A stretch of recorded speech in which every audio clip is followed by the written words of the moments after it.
Bonjour et merci de nous retrouver sur le plateau d'Un cœur qui écoute, votre rendez-vous de spiritualité. Aujourd'hui, nous avons la joie d'accueillir Christine Bail. Bonjour Christine. Bonjour. Alors, vous êtes journaliste, mariée, mère de 3 enfants. Vous avez publié récemment un ouvrage aux éditions Mediaspol intitulé « Un singulier pèlerinage », ouvrage dans lequel vous racontez votre traversée du cancer. Alors, on va revenir avec vous sur le témoignage de ce pèlerinage d'un genre un peu particulier, en terra incognita, comme vous le dites vous-même, en terre inconnue.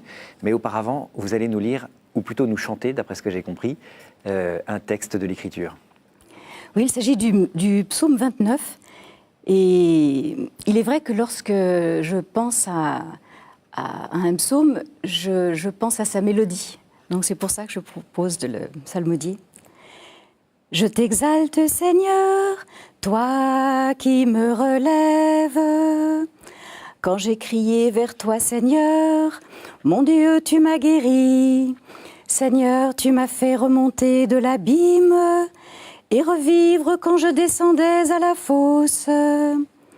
Fêtez le Seigneur, vous ses fidèles, rendez grâce en rappelant son nom très saint. Sa colère ne dure qu'un instant, sa bonté toute la vie. Je t'exalte, Seigneur, toi qui me relèves. Avec le soir viennent les larmes, mais au matin les cris de joie.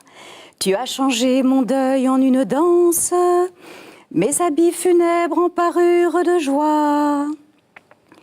Que mon cœur ne se taise pas, qu'il soit en fête pour toi, et que sans fin, Seigneur mon Dieu, je te rende grâce.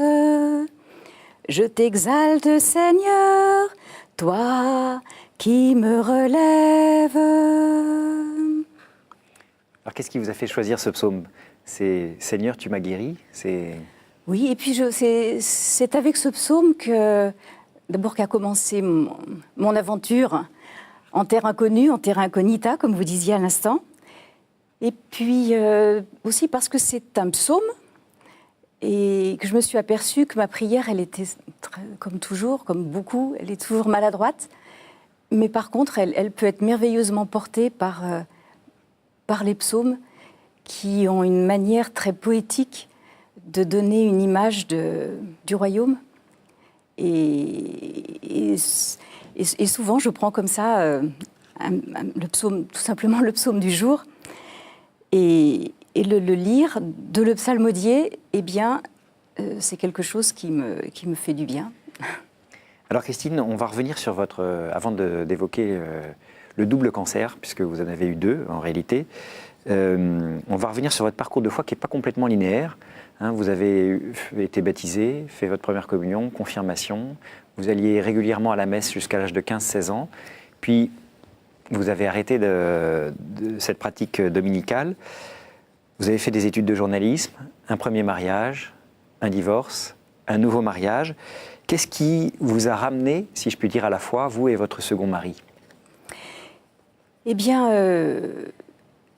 comme vous le disiez, tout pouvait aller très bien. Enfin, un enfant nous était né. Et voilà qu'alors que notre fils avait 2 ans, il est frappé par une maladie qui a été soudaine et brutale. Et elle n'a pas duré très longtemps, mais assez longtemps pour que nous ayons peur pour sa vie. Et donc ça a été un grand choc. Moi, sur l'instant, je n'ai pas réellement réfléchi, j'étais entièrement plongée dans l'action. J'étais dans un service mère-enfant, donc entre mon travail et l'hôpital, j'allais sans trop penser. Et j'ai été touchée par la prière, d'abord pas la mienne, mais la prière autour de moi. J'ai 3 belles sœurs religieuses qui ont branché toutes leurs sœurs sur notre famille. Et ça m'a touchée qu'on puisse prier les uns pour les autres. C'était quelque chose de fort. Et on a commencé à prier à ce moment-là avec mon mari. Mais si j'ai pas su bien prier pendant cette maladie, par contre, j'ai su remercier. Et en fait, à chaque fois après, comme la guérison de notre fils a été totale, et chaque fois qu'il avait un progrès, quelque chose dans sa vie, quand il est monté sur un vélo, quand il est monté sur des skis, eh bien, je rendais grâce parce que je me rendais compte du prix de la vie qui m'avait été donné, en somme, une deuxième fois. Alors petit à petit, vous allez vous mettre au service de l'Église qui va fortifier votre foi. Comment est-ce que les choses se sont présentées pour vous ? Bon, il y avait déjà eu cette expérience. Et puis moi, j'avais toujours eu, de toute façon, un intérêt, mais je dirais culturel, pour la religion.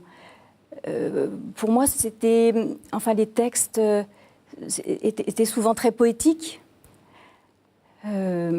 Quand on disait « Et le Verbe s'est fait chair et il a habité parmi nous », je me disais, ben voilà, un texte de littérature. J'ai fait des études de journalisme, c'est vrai, mais également de lettres et d'histoire de l'art.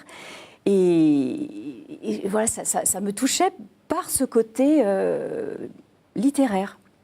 Donc c'était quand même un petit peu loin. Et on a eu un deuxième enfant, on a préparé son baptême. Et là, j'ai fait une rencontre avec la jeune femme qui préparait, une jeune femme laïque qui avait des enfants du même âge que moi. Et j'ai trouvé, je ne peux même plus raconter pour quelle raison, c'était il y a une vingtaine d'années, mais j'ai eu envie de la suivre dans l'éveil à la foi. Et je crois que l'éveil à la foi, c'était l'éveil à la foi de mes enfants et de moi-même. Et petit à petit, je me suis aperçue que et le Verbe s'est fait chair, il habitait parmi nous. Et ben ce n'était pas que de la poésie, ça pouvait être quelque chose de réel. Et puis il y a eu d'autres événements aussi.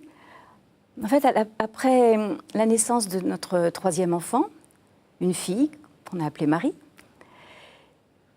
j'ai été très fatiguée. Fatiguée aussi parce que, d'abord, il y avait eu cette naissance, c'est sûr, mais en 5 ans, j'avais arrêté, j'avais divorcé, je m'étais remariée, j'avais eu 3 enfants, nous avons construit une maison et ben, je ne sais plus quoi. Vous étiez épuisée du coup. J'étais épuisée, voilà. J'étais très fatiguée. Et donc, c'est là-dessus, à ce moment-là, mon père décède. Et donc, je me souviens être rentrée un peu plus tôt dans l'église avec ma belle-sœur en lui disant « Écoute, viens avec moi, une des religieuses, mes belles-sœurs. » Je dis « Viens prier avec moi parce qu'il faut, juste pour que je tienne le coup, parce que je me sens... Je n'y arriverai pas. C'est moi qui avais rédigé le petit mot que l'on demande souvent aux familles, petit mot d'adieu aux défunts. Et je lui avais dit, tu sais, tu le liras parce que je ne vais pas y arriver. Je me disais, quand le cercueil va arriver, ça va être terrible. Et quand le cercueil est arrivé, je m'en souviens, alors pour le coup, vraiment comme si c'était hier, au lieu de ressentir l'impression d'effondrement que je craignais, il y a une certitude extraordinaire qui s'est ancrée en moi.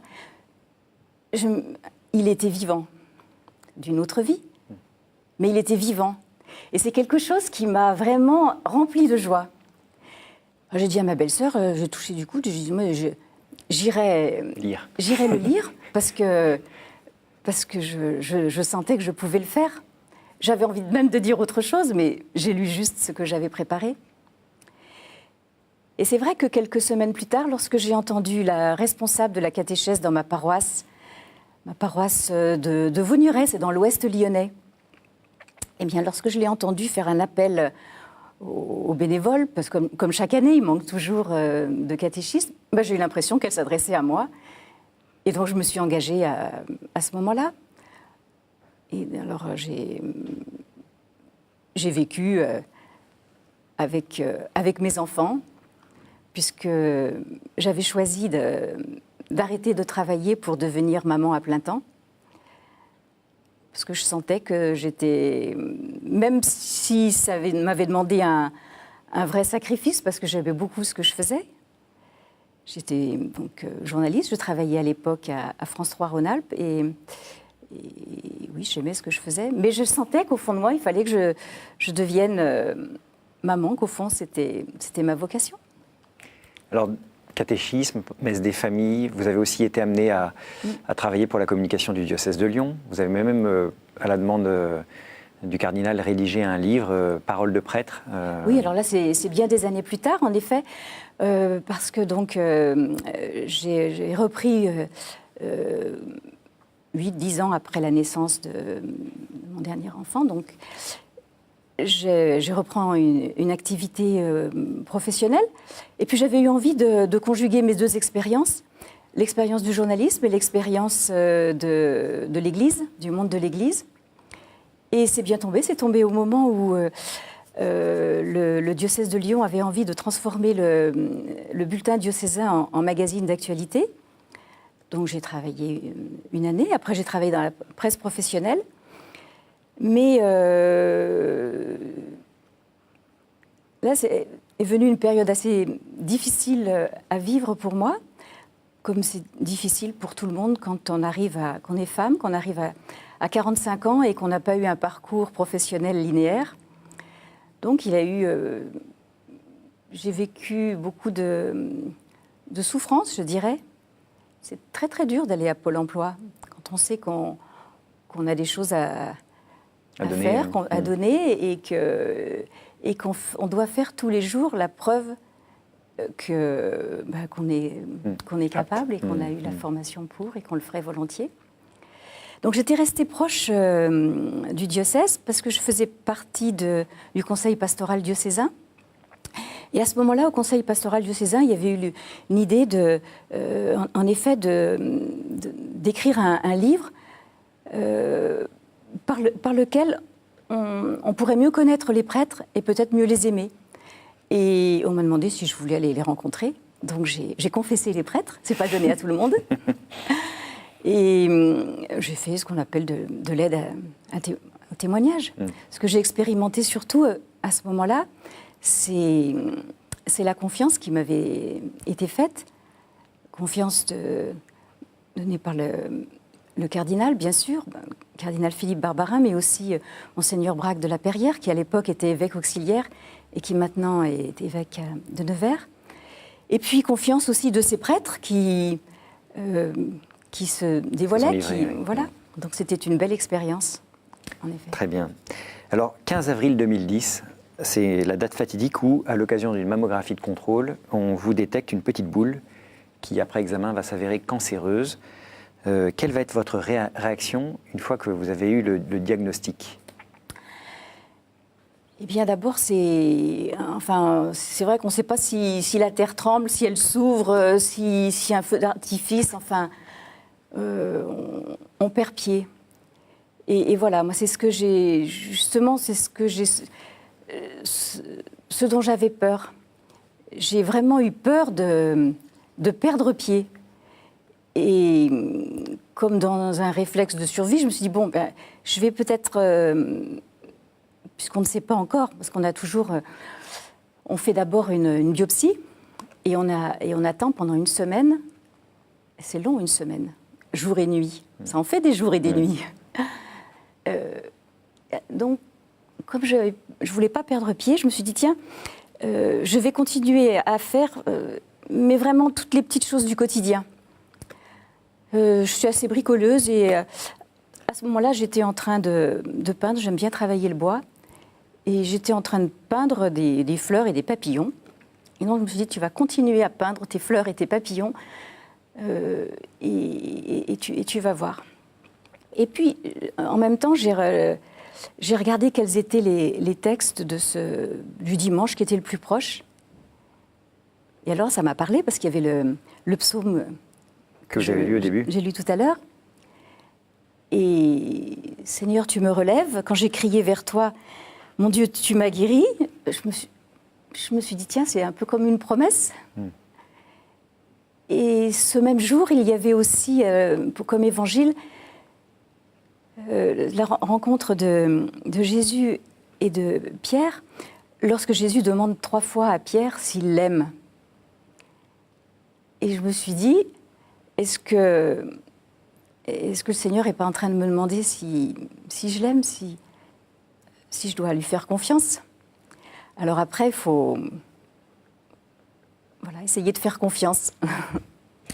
Alors, vous allez subir ce que beaucoup de personnes subissent, opération chirurgicale, chimiothérapie.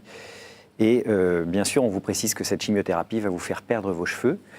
Ça, vous le décrivez vraiment comme une épreuve, une véritable épreuve pour vous. On sent que c'est quelque chose qui vous inquiète, qui vous angoisse. Vous en parlez abondamment et très bien dans votre livre. Vous êtes terrifié par cette perspective. Comment est-ce que vous allez surmonter cet obstacle? C'est un véritable... c'est un dépouillement, surtout pour une femme. Et puis, j'avais une belle chevelure, donc bêtement, je dois dire, je m'identifiais un peu à cette chevelure. Je me disais, quand tu n'auras plus de cheveux, tu ne seras plus toi-même. Mais heureusement, j'étais bien entourée par mes enfants, mon mari, une famille, et qui ne manque pas d'humour. Et un jour, mon fils me dit, bah, tiens, quand tu n'auras plus de cheveux, tu pourras voir ton crâne. Ça m'a fait sourire. Je me suis dit, oui, c'est vrai. Et si je ne suis pas vraiment téméraire, je suis curieuse. Et je me suis dit, tiens, oui, pourquoi pas. Et puis aussi, j'ai tenté... j'ai regardé ce qu'aurait fait peut-être Sainte Thérèse. Parce que Sainte Thérèse, celle qu'on appelle la petite Thérèse, elle aussi, elle avait une belle chevelure. Et je me suis dit que lorsqu'elle est rentrée au Carmel, on a bien dû lui couper les cheveux. Ça a dû être difficile aussi pour elle. Et comment elle a fait? Et je me suis dit, tiens, elle a dû l'offrir. Donc je vais essayer de le faire. Et c'est vrai que je l'ai fait.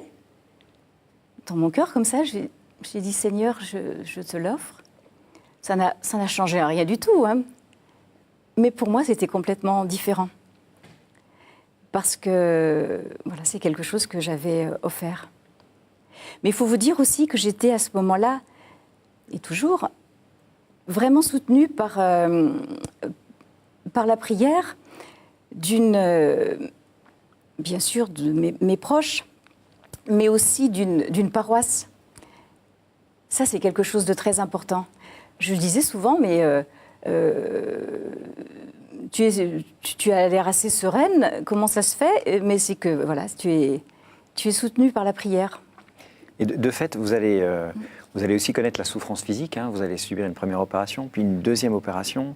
Vous allez mal réagir à la chimio, notamment. On va devoir vous hospitaliser d'urgence parce que vous perdez complètement vos défenses immunitaires et que ça devient dangereux. Comment est-ce que vous avez traversé ces périodes de souffrance physique, justement? Alors d'abord, il faut dire, ce que j'ai vécu est pour moi extraordinaire, mais il faut vous dire que c'est quand même assez commun, puisque les cancers du sein touchent une femme sur 7 de notre génération. Donc, je n'ai pas vécu quelque chose vraiment d'extraordinaire.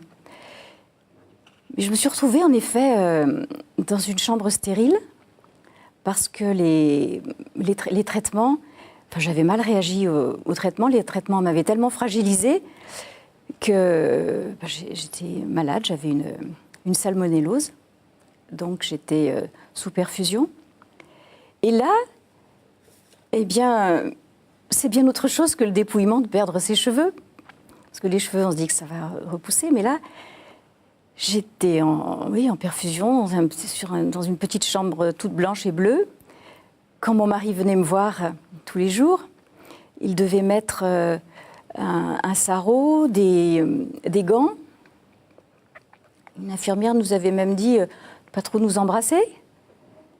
Je me sentais vraiment petite. Et ce qui me restait, finalement, c'était mon chapelet. Le chapelet, j'avais découvert le chapelet quand j'étais catéchiste, parce que moi, je m'étais bien un peu à l'école de Marie, qui était proche d'une maman. Et donc, on va prier le chapelet avec mon mari. Et voilà, c'est ce qui me restait, mon chapelet. Et finalement, dans ce dépouillement, je sentis une grande tendresse. C'est indéfinissable, hein. Et surtout une grande paix. Et je me suis dit, là, tu n'as plus rien. Mais dans le fond, ce rien que tu n'as plus, c'est peut-être quelque chose qui t'encombrait. J'avais même pas envie de regarder, là, il y avait un écran de télévision, il barrait la chambre là devant, et puis moi je ne veux pas regarder ça. Non, je suis bien comme ça, je me sentais légère. Et du coup, ça me faisait penser au petit oiseau dont parle si bien la petite Thérèse. Mais c'est moi aussi, là, je me sens un peu comme un petit oiseau. Alors, au sortir de votre cancer, vous dites « Je suis toujours la même, alors que je me perçois tout autre, je me sens différente ». Qu'est-ce qui a changé en vous après cette épreuve? J'essaye, parce que je crois qu'on oublie vite. J'essaye de pas me laisser trop encombrer par les choses qui n'en valent pas la peine. Et puis, il y a vraiment un conseil de Sainte Thérèse sur lequel je reviens, que je me rappelle à moi-même souvent. C'est un conseil qu'elle donnait à sa sœur Céline, où elle lui rappelle ce petit souvenir d'enfance. Elle rentrait chez elle au Buissonnet et elle ne pouvait pas rentrer parce qu'il y avait une voiture à cheval, bien sûr à l'époque, qui barrait l'entrée. Et elles se sont dit, mais comment on va faire pour rentrer chez nous? Alors la petite Thérèse, qui était espiègle, j'aime bien être espiègle, elle s'est dit, on est petite, on va passer dessous. Et elle se sert de cet exemple pour tracer un itinéraire spirituel. Alors moi, je ne vais pas peut-être si loin, mais je me dis, dans le fond, je vais essayer de faire ça. Elle explique que passer sous les affaires, c'est en fait les raisonner, bien entendu, mais pas s'apesantir.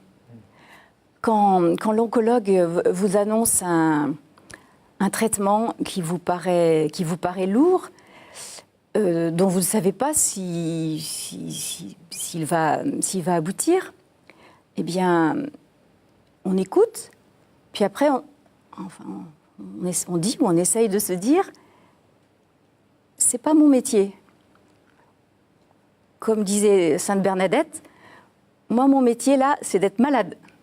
Donc, je vais m'appliquer à être malade, je vais m'appliquer à être patiente, parce qu'il faut apprendre à être patiente. Oui. Et je vais laisser aux autres le soin de faire leur métier. Bon, je vais prier aussi pour qu'ils soient aidés par leurs anges gardiens, mais... On va devoir terminer cette émission, Christine. J'ai encore 3 questions rituelles que je pose à chacun de mes invités. D'abord, quel conseil donneriez-vous à quelqu'un qui vous demanderait « J'ai envie de rencontrer Dieu, par quoi dois-je commencer ?» C'est un conseil que je peux me donner à moi aussi, d'ailleurs. C'est prier. Parce que je crois que quand on prie, on invite Jésus. Quel est votre héros, votre saint, la personne que vous trouvez admirable? Bien sûr, j'ai la petite Thérèse.